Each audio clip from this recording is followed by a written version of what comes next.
mode. And I hope you who are here and who are watching will be on holy day mode as well. Because sometimes it's so easy for us just to chillax and relax without acknowledging the God who gave us rest. And sometimes it's so easy for us just to uh, forget everything, including the God who gives us life and sustains our life. Today we have a Sunday school, so I would like to ask all the kids to please stand. Or you have no Sunday school. I'm still in holiday mode. Okay, so that's why I'm just. I thought, yeah, we're working. There's no Sunday school yet. I'm just imagining that we are still. What's that? No, next week I think we will be having our. Not I think I'm sure we'll have our Sunday school, but I'm still dreaming. Yeah. This morning I said when we are starting our prayer time, I said it seems that this is like a deja vu because I've dreamt that I'm running late and I stood up here for prayer time at 11 o'clock. So now it's almost 11, so it's good. We're not late. I'm just always thinking about not being late and being late. So I'm so thankful that we are all here. And you chose to be here, even though some of you are still on the vacation mode. We visited Pellegrino for 3 nights, I think, a quick one. And we are so thankful to see them. God has blessed them with another baby this time. After uh, three boys, God has given them a daughter. So we don't have a picture to post, but we just want to rejoice with them. And Jonathan and Cello, the Pellegrino. Jonathan and Cello, he used to play the guitar here, and they moved to Adelaide, and we just want to visit them and say hi, hello to them. And yeah, so if you move somewhere, please invite us, or I will invite myself. That's what I did. I invited myself there, so they don't have any choice. So, but we are so thankful that God has given us this privilege that even though you are not in Win Life in terms of the physical or here in gathering, you're still part of the family of the Lord. That's who we are in Christ. You cannot limit the sphere of connection or relationship uh, because the Lord Jesus Christ is the Lord of all. And his church is bigger. The body of Christ is bigger than what we are seeing here. And we are not contained in the four corners of this building. So today is the Resurrection Sunday. And every Sunday is a time, a day for us to remember that Christ has risen, and he has risen indeed. Because the resurrection of Jesus Christ is not just a past event, it is a present reality, a present power that transforms our lives from the inside out. It should not be like, yeah, it's a Resurrection Sunday. Christ was risen from the dead. Just as the resurrection of Jesus Christ transformed the Apostle Paul, he is able and willing to save your soul and transform your lives today.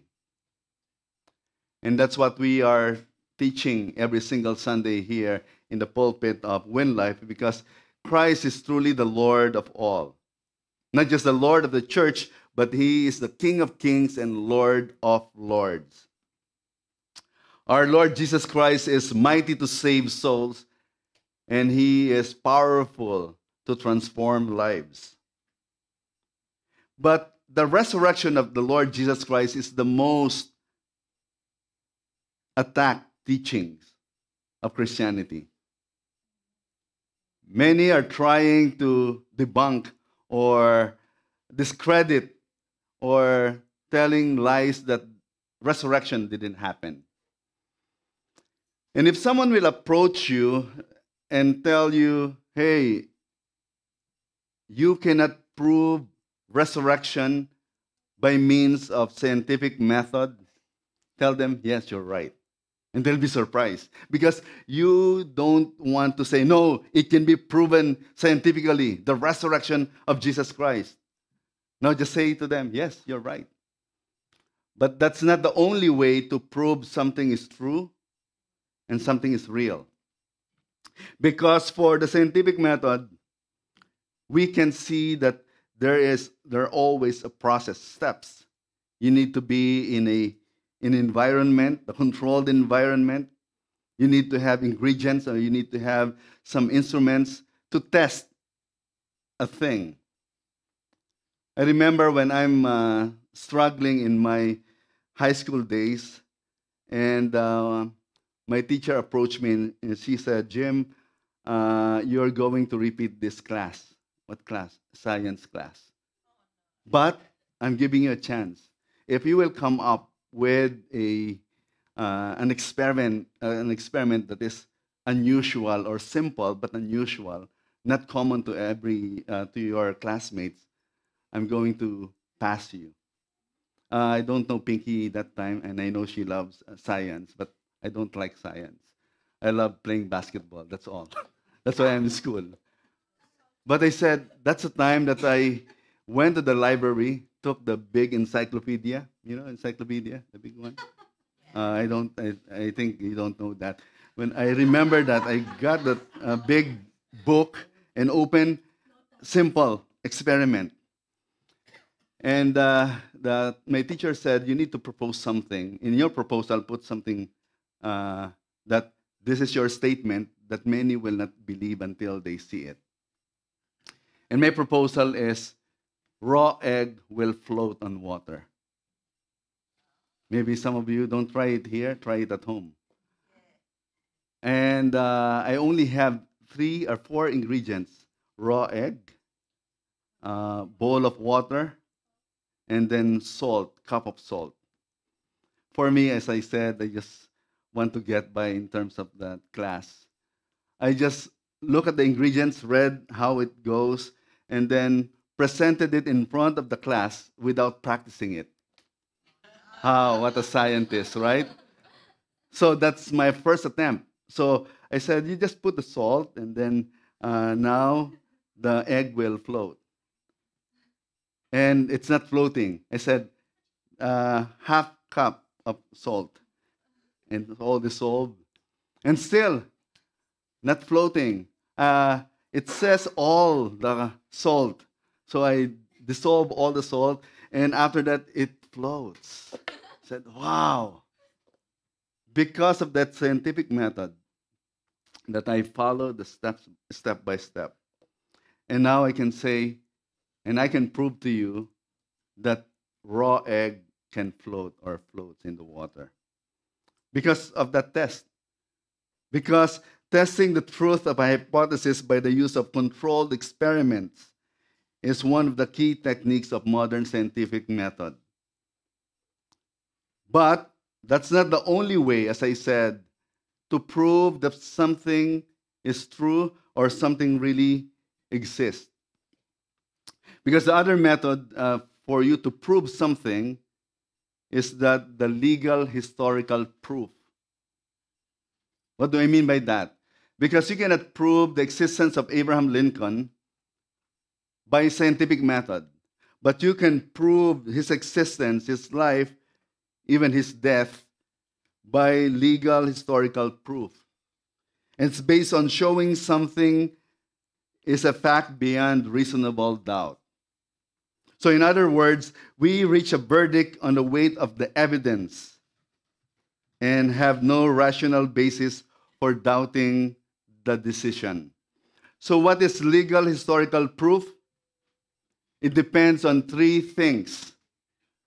3 things that this legal historical proof proves to us. First, oral testimony. Second, written testimony. And the third, the evidences or the exhibits. For Jesus' resurrection, we are going to see later on how many evidences. For example, we can see the eyewitnesses. That's the first one. The second, the linen cloth. The third one is the empty tomb. That's why this one, I brought this toy of mine.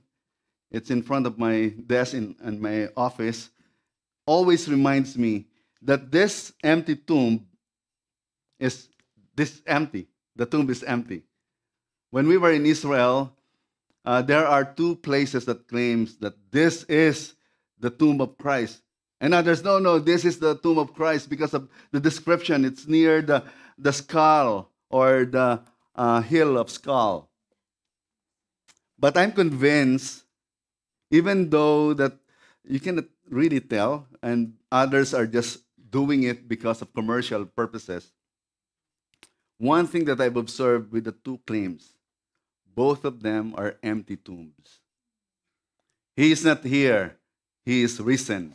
And that's the first statement, declaration of the Christian or the followers of Jesus Christ. So that's why, again, if someone will tell you you cannot prove the resurrection of Jesus Christ scientifically, tell them, yes, you're right. But there is a legal historical proof that will show the evidences that Christ has rose from the dead. And later on, we're going to see more of that. Why is it really the strongest account that we can bank on here in the scripture that our Lord Jesus, He lived, He died, and He rose again from the dead. Just imagine all the founders of religions, from Buddha to Muhammad to Confucius and other religious leaders. They lived, they died, and stayed dead. But Jesus Christ is the only one who says, I am here. He has risen from the dead. So our text this morning, just like last Sunday, is in 1 Corinthians chapter 15. We need to think of every time we open the scriptures, the Bible, as the document, an account wherein the truth of the Christianity or the pillars of Christianity is unchanging. It's still sure, solid, and strong foundation. Because not only because it is written, because not everything that's written is true, because this is written with the eyewitnesses. 1 Corinthians chapter 15, verse 1. We've spent one week in the first 3 verses, but I would like to read all the verses. 1 Corinthians 15. Now I would remind you, brothers and sisters, of the gospel I preached to you, the gospel, the life, the death, the burial, the resurrection of the Lord Jesus Christ, which you have received, on which you stand, and by which you are being saved, if you hold fast to the word I preached to you, unless you believe in vain.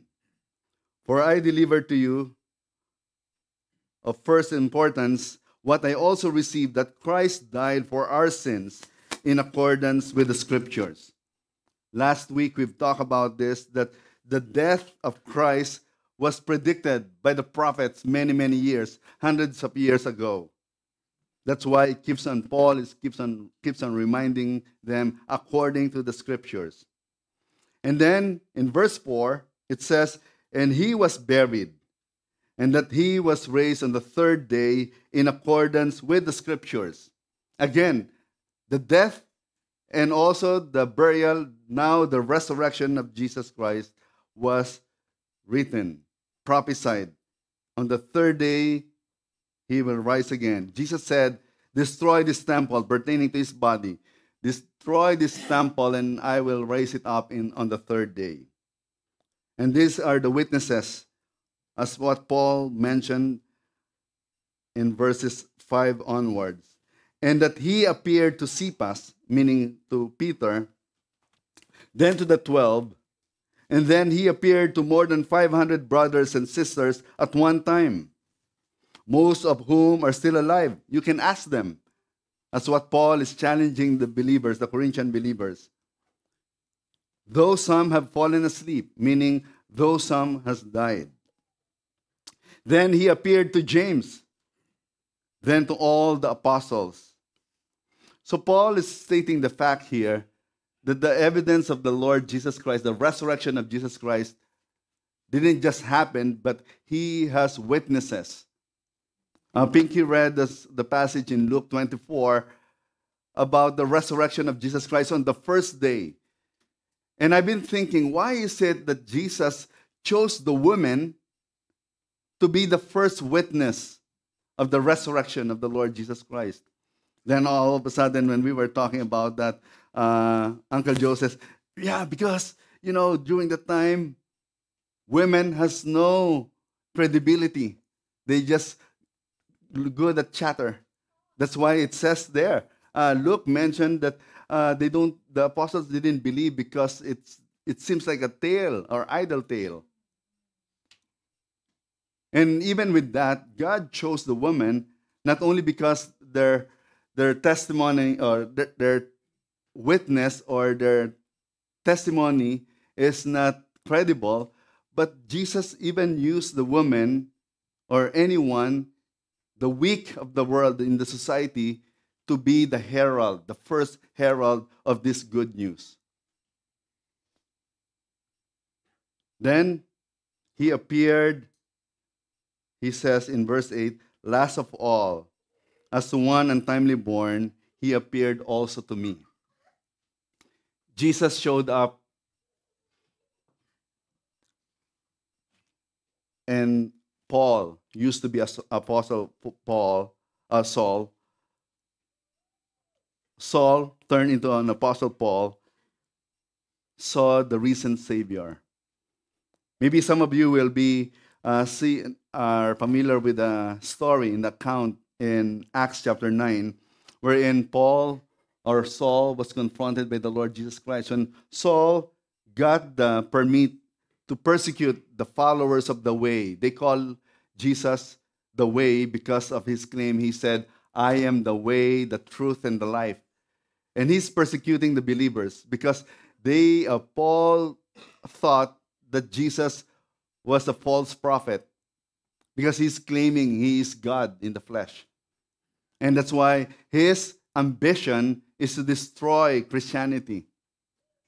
And I would like to bring you into that account because this is a really good example for us how the resurrection of Jesus Christ can transform someone unusual. Even a criminal like Saul can be used by God as his vessel for his grace, a vessel of grace. In Acts chapter 9, verses 3 to 6, this was the account, the narrative of the Apostle Paul. Now as he went on his way, Saul, he approached Damascus, and suddenly a light from heaven shone around him.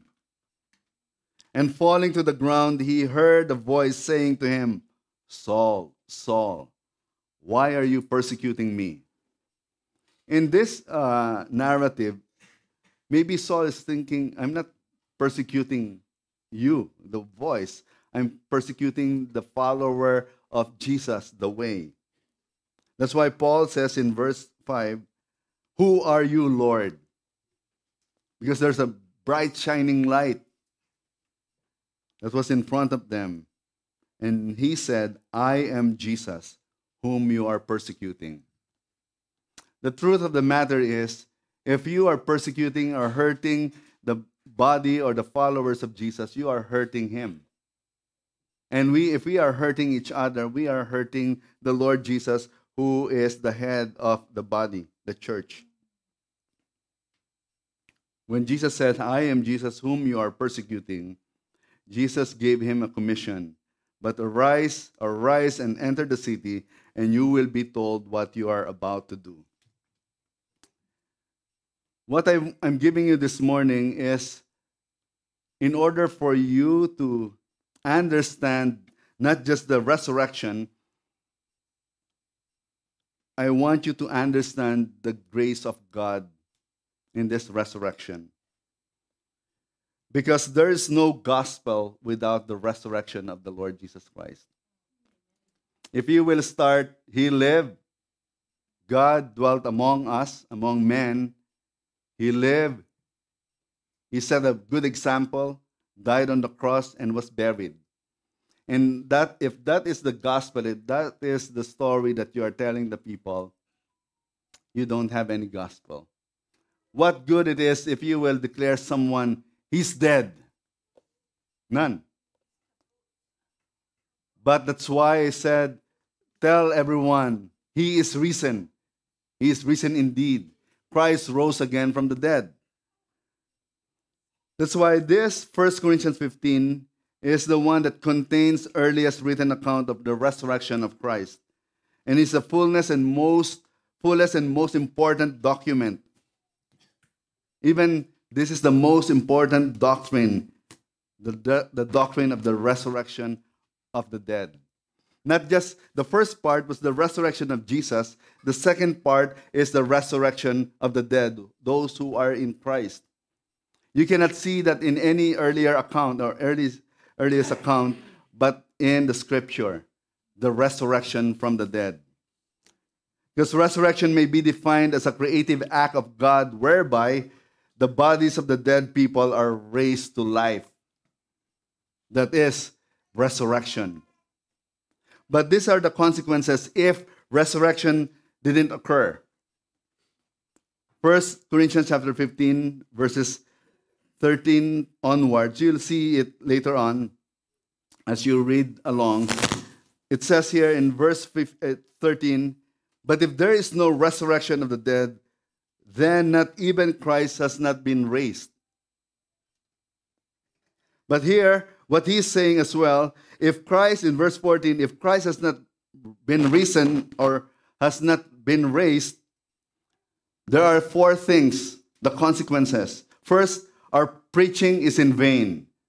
The preaching of the Word of God, the Scriptures, every time we study the Word of God, every time we listen to the Word of God, it's in vain. Why listen to this if if Christ didn't rose from the dead? Then the second, your faith is in vain. Because it says, for by grace you have been saved through faith.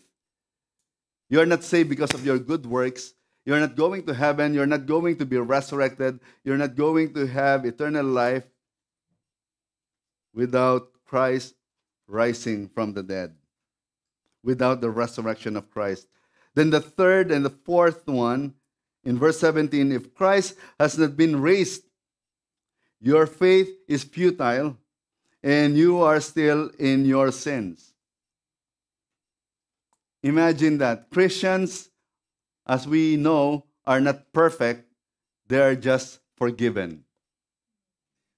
The only reason why we can call God our Father in heaven, not because we are good, but because God is good in saving our soul, because Jesus died on the cross, paid my sin, your sin, and when you believe by faith, you're going to have eternal life because you are now part of the family of God. That's our blessed hope.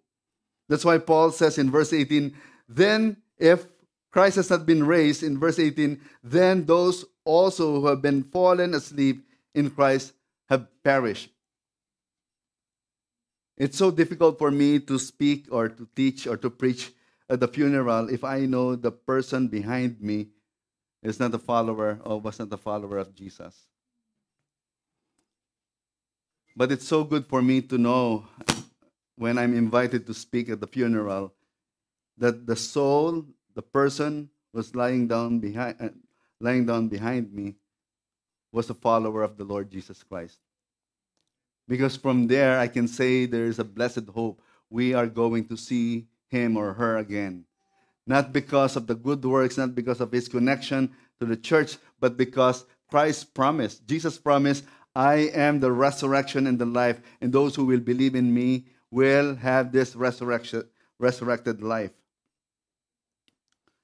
But for us, let's look at now that these consequences, or our preaching is in vain, our faith is in vain or futile, or even we are still in our sin, will not stand anymore because Christ rose from the dead.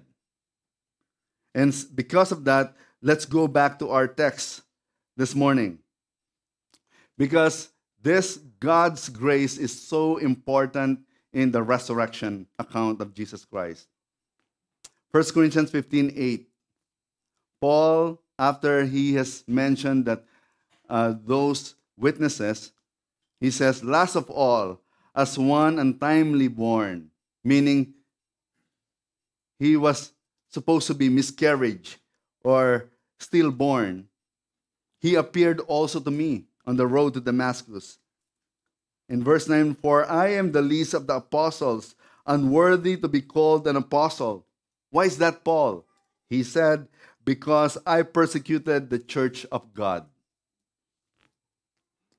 I'm not worthy to be called an apostle. So what is an apostle? Apostle is the one who is a representative, an ambassador or missionary. I can say that as a sent one, or being, I believe that God sent me to preach the gospel, so-called apostle. But if you will mention the apostles, the 12 apostles, but Paul was added into the apostles of Jesus Christ. He was included in that. He was the one untimely born. This carries the word apostle applied to the one who carries the message of the gospel of the Lord Jesus Christ. So what he's saying here, that I'm not worthy to be called an apostle. And I am the least of all the apostles. The life of Paul was a transformed life and the evidence, not only the resurrection of Jesus, but the evidence of the grace of God. So now, as I'm studying this, I was overwhelmed by the fact that Paul's teaching of grace or God's grace is everywhere. The same thing in 1 Corinthians. In our text, it was mentioned twice, the grace of God, God of grace, because he was encountered by the grace of God. What is grace? A simple definition that I always mention, the GRACE, God's redemption at Christ's expense. That is grace. You receive that redemption, that forgiveness at the expense of Christ. That is grace of God. And I'm thinking of grace as God's love. When you add grace or when you add mercy to grace, it equates the love of God, God's love for you and me. Why? Grace is something that you don't deserve. You don't deserve forgiveness. You don't deserve eternal life. You don't deserve to be part of God's family, and yet He has given you those benefits. Mercy, things that you don't, that you deserve. I deserve punishment. I deserve consequences from my sin. That's why Jesus is the one who took all our sin on the cross. Paul says, for the wages of sin is death, but the gift of God is eternal life through Jesus Christ our Lord. Mercy is, I deserve punishment, and yet because of His mercy, He withheld punishment. I receive mercy and I receive grace. Therefore, I receive the love of God. You'll never appreciate the love of God if you will not realize where you came from or how much sin He has forgiven you. So the truth about grace, grace is unearned, undeserved. We always use the word grace, right? These are the thoughts that I can share with you, because grace is unmerited favor, something we can never earn, deserve, or repay. That's why it's grace. If you go to your work and your boss will give you your salary, you will not tell him, oh, thank you, you are so gracious. No, you work for it. It's just and it's fair for you to receive that salary because you work for it, you earn it. But never approach God in saying, I deserve to be saved. I deserve to be in heaven. I deserve eternal life, because you and I don't deserve eternal life. God's grace is the heart of the gospel. Remove the heart, and there will be no gospel. Remove resurrection, there will be no gospel. Remove God's grace, there will be no gospel. Because it is the very foundation of the gospel. And lastly, in terms of my thoughts about the grace of God is a person. Jesus is the grace of God. If you look at the life of Christ, you'll see God's grace.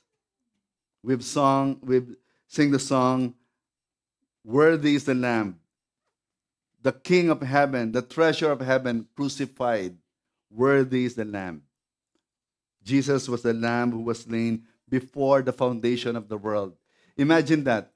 When Adam and Eve sinned, the Lord didn't say, "Oh, oops, I made a mistake. Now, what do I do? What do I need to do?" No. Before the foundation of the earth, before the creation of everything, in the mind of God, Jesus Christ will be sent, will live, will die, and will rise again from the dead. Grace, God's grace is everything for nothing to those who don't deserve anything. That's one of my definitions of grace. God's grace is everything for nothing to those who don't deserve anything. So now let's look at the grace that transforms. There are three things that I just want to tell you here, or to show you in terms of the grace of God in the resurrection of Jesus Christ and in the life of the Apostle Paul. He says, "By the grace of God, I am what I am." First, you're going to see here, God's grace transforms.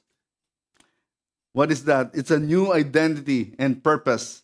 God's grace defined his identity, who he is, and who he will be. It is only because of the grace of God. Paul says, "I am what I am by the grace of God." Paul is recognizing that his whole identity of who he is as an apostle, a forgiven sinner, a servant of Christ, is all because of an earned and deserved favor of God. So when I look at this, maybe some of the people that I know, they're just like, they know me as an evangelist or pastor, like as if that's my identity. You've noticed it in the party when you are meeting or networking with other people, professional people. They will ask you right away, "Hey, James, your name is James. What do you do?" It's like, "Oh, I do this, I do that." As if your identity is what you do. But if you are in Christ, your identity is not what you do, but what he has done in you. So if I'm going to put a category of my life, of who I am, first of all, I am a child of God. Because of who Jesus is, I am a child of God. That's my identity. The second one is because I am married, I am the husband of Pinky. And also now the third level, I'm just a second level as a husband of Pinky. Because my first one is I am a child of God, husband to Pinky, father to rain, summer, ice, and sky. Then the fourth one, maybe fourth or fifth, I am the pastor of Win Life Church. Or as an ambassador, I'm an ambassador of the Lord Jesus Christ. So even if I will not be a pastor of Win Life, my identity is still secure. My identity is sure, and I'm not confident for the sake of confident, but I am sure that my identity is in Christ. I am a child of God. That's why when I'm reminding my kids, "Hey kids, please don't just behave well in church or in other places because you are my son." No, it's not going to stand. I don't want you to behave well because you are a pastor's kids. I want you to behave well because you are a child of God. If you are a follower of Jesus, you are a child of God. For Paul, remember, he was a persecutor, turned into a preacher. Now he can say, I am what I am by the grace of God. And here's the supporting verse that I want you to capture. As I keep on saying, the grace of God, the resurrection of Jesus Christ, gives us salvation of soul and also transformation of life. Romans chapter 8, verse 11. Paul says, if the spirit of him who raised Jesus from the dead dwells in you, he who raised Christ Jesus from the dead will also give you life, give life to your mortal bodies through his spirit who dwells in you. The same power that conquers the grave lives in me. Do you have that confidence? Can you say that? No matter what happens in your life, sickness, maybe breakup of a relationship, bankruptcy, no matter what, if you are secured in Christ, of who you are in Christ, you will have this confidence in him. No wonder Jesus himself said, what does it profit a man if he will gain the whole world but loses his own soul? What does it profit?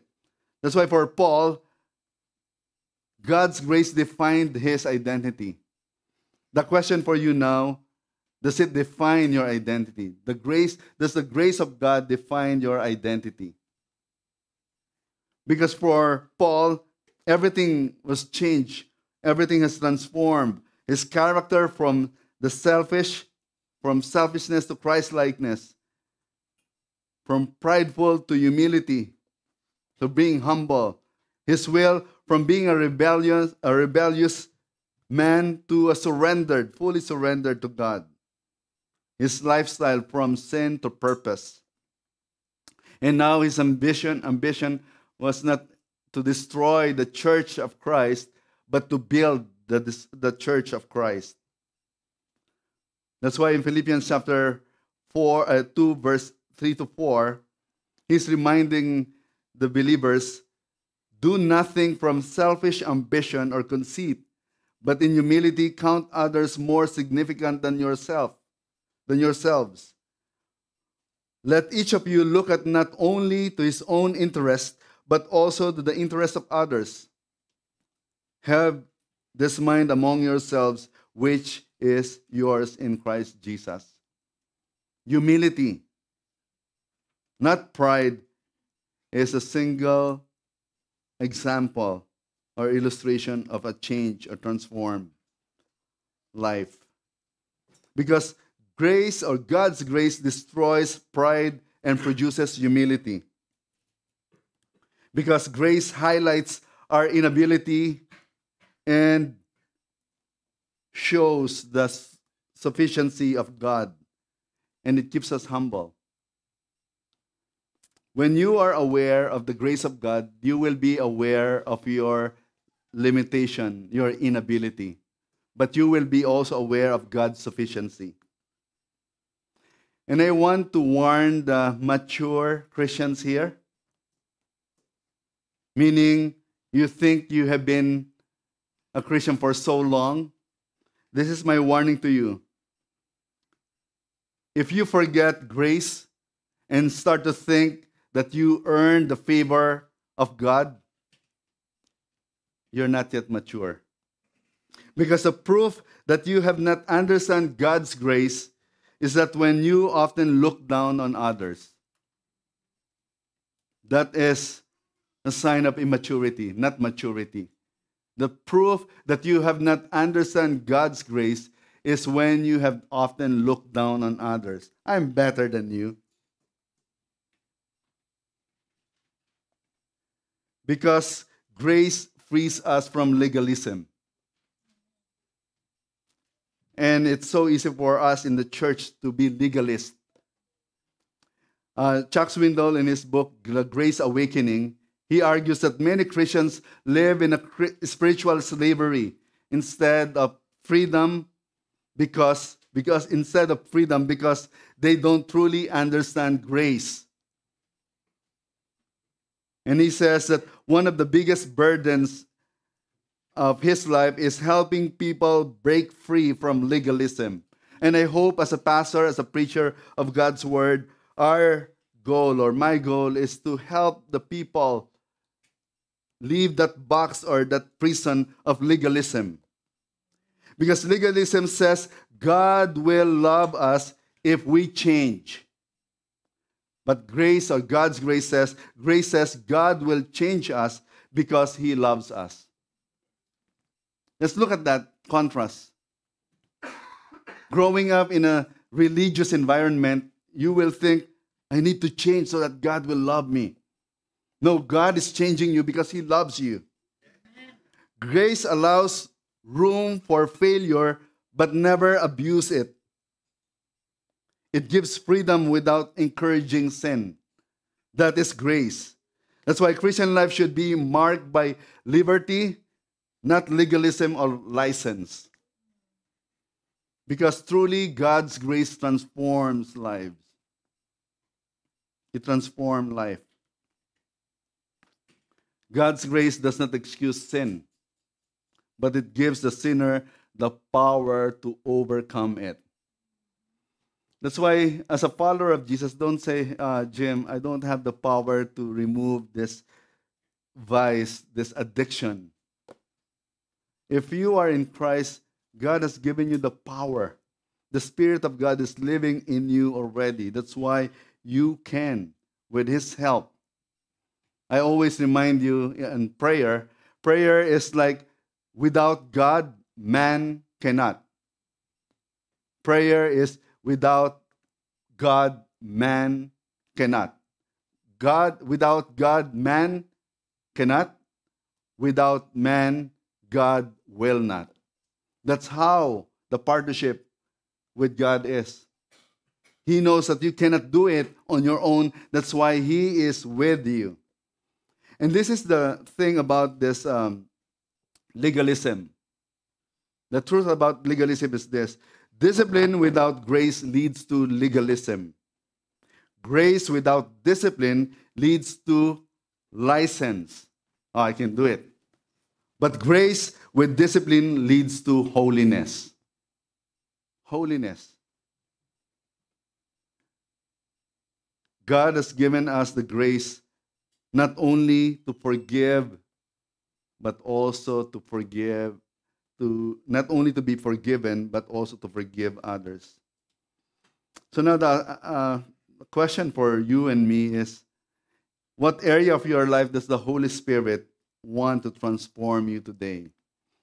Are you struggling with pride, with arrogance, with self-deception that you are better than other people? Next, God's grace in action. Paul says, His grace toward me was not in vain. Why? Because this is a living, bold, hopeful, and obedient kind of grace that God is giving us. God's grace was not wasted on Him. When Paul says His grace toward me was not in vain, Paul is saying that God's grace didn't just save him, it also transformed or changed him. It wasn't wasted or ineffective. That's why if you are a follower of Jesus and people around you who used to know you as you are not a follower or you're not a Christian, and they will tell you, nothing changed. You're still the same. I think you need to go back again to the cross. Ask God to forgive your sin. Ask God. If I am really a follower of Jesus, people will see the changed life, the transformation in me. I used to be frightened or afraid or scared of standing in front of the people. Even just saying my name is Jim. I'm really terrified doing that. Especially, when you are doing in the round table or like a fellowship type, small circle. Give us your name and tell us what you do. If I'm number 10, the first one, I'm really nervous. What am I going to say? As if I don't know my name. As if I don't know what I'm doing. I'm terrified in public speaking. Then I realized, Lord, you're calling me. You're calling the wrong guy. And then that's the time that I ask God, Lord, please help me, help me, help me, help me. And as a pastor, I've been a pastor now or preacher full time for more than 10 years. And I can still say, I've been praying, I'm still praying, Lord, help me, help me, help me. Because I am what I am only by the grace of God. But His grace, I hope I'll be able to say, God's grace was not wasted on me because it was not wasted on Paul. Don't waste the grace of God that He has given you. Live a transformed life. And finally, the encouragement is keep going. Your labor is not in vain. God's grace fueled his effort. Paul says, I work harder than any of them, though it was not I, but the grace of God that is within me. The grace of God with me.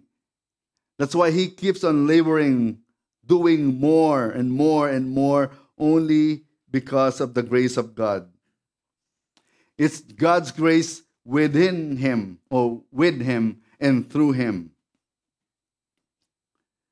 That's why Paul, at the end of this passage, when he says, by the grace of God, I am what I am, and his grace toward me was not in vain. On the contrary, I work harder than any of them, though it was not I, but the grace of God that is with me.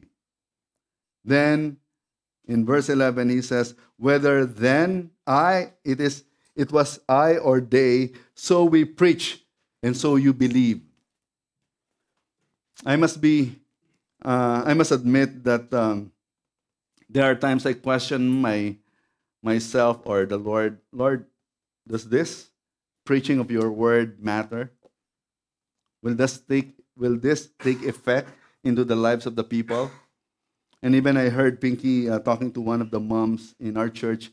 They've been asking, did the kids understand what they're learning in Sunday school? Then I realized that my job is to deliver, and God's job is to transform. All I have to do is to tell you, be sure your sin will find you out. Repent and believe the gospel. Believe the Lord Jesus Christ, and you will be saved. I cannot convince you, but I can deliver the message, the good news of salvation, that in Jesus you will have life and life to the fullest. That in Jesus alone you will have life that gives life to others. That's why he's not just giving you life, but life overflowing life, so that others will affect or will have life. I am not the source of life. I just deliver the word of life. And the same thing for you. Don't be afraid if you have a friend, loved ones, or classmates or workmates who don't know the Lord Jesus Christ yet. And then you will say, I'm afraid to share to them. They might laugh at me, or they will. Maybe some of them will laugh at you. But as you cry out to God to save their souls, they will thank you eternally, forever and ever. Imagine the grace of God, that a sinner who is doomed, bound to hell, his destiny will change when he meet the grace of God on the cross, believing that Jesus is the only one who can and who has forgiven their sin, paid their sin. When Jesus cried out, I am the way, the truth, and the life. And then he said the last word on the cross, it is finished. I said last time, he didn't say, I am finished. He said, it is finished, meaning in Aramaic, tetelestai, it means paid in full. The resurrection of Jesus Christ is like the receipt of what Christ has purchased on the cross, proving that your sin and my sin has been paid in full if you will trust in him as your Lord and Savior. So right now, I just want to encourage you and also challenge you is the grace of God working in your life. I'm not saying, do you believe in resurrection? Yes, I know all of you are here will be saying, yes, now I believe in resurrection. But are you showing or seeing God's grace, His resurrection in you? Same power, same spirit that conquers the grave of Christ, that raised Christ from the dead, lives in you if you are in Christ. The closing statement of Paul in 1 Corinthians 15:54 onwards. Because of what Christ has done, because of his resurrection, he has this challenge. Death is swallowed up in victory. Why? Because death is our final enemy. In verse 55, "O death, where is your victory? O death, where is your sting? The sting of death is sin, and the power of sin is the law." He says, but thanks be to God who gives us victory through our Lord Jesus Christ. That's why he says, "Therefore, my beloved brothers and sisters, be steadfast, immovable, always abounding in the work of the Lord, knowing that in the Lord your labor is not in vain." Because he lives, I can face tomorrow. Because he lives, all fear is gone. Because I know he holds the future, and life is worth living just because he lives. If you are here right now, maybe not, you don't have any energy or motivation to live life to the fullest. Christ lives. He has risen. You have all the reason to live for him.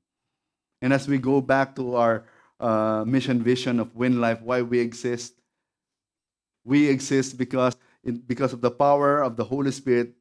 We want to love God. Or maybe I'll just read this with me, who we are in Win Life. Win Life, we are ready, go. We are a multicultural family of Jesus followers, empowered by the Holy Spirit to love God, learn His Word, live for Him, to love the people. We are intentional in disciplizing all nations for the glory of God. That's who we are, and that's what we are called. And if you are not a follower of Jesus, my question to you is, why not? Or who are you following? Because one way or the other, you are following something or someone. And for us, thank God, He has given us the grace to follow Jesus. And no turning back, no turning back. Let's pray. We'd like to ask just a music team. As I pray, after I prayed, I just want you to reflect or share your reflection to your seatmate and how you can be prayed for. Our Heavenly Father, thank you so much for your grace, your unmerited favor, your riches that you have given us, the redemption that you have given us at the expense of the life of Christ. Now, we pray, Father, that will you please continue to transform our lives, change us from the inside out. And may you be glorified in and through our lives. And if there's anyone, Father, who don't know you yet, Jesus, may this day will be the day of salvation for them. Save their souls and transform our lives. Lord, you know the specific needs of the people who are here. I pray that you will give them the faith to believe that as they call on you, you will answer, and that you will deliver them You will give them the wisdom, the strength, the healing, the provision that they need. Because you are the Lord of Lords and the King of Kings. I pray, Father, that you'll continue to speak to us. Speak to your people, Lord. And for your name's sake, I pray all these things. Amen. We have few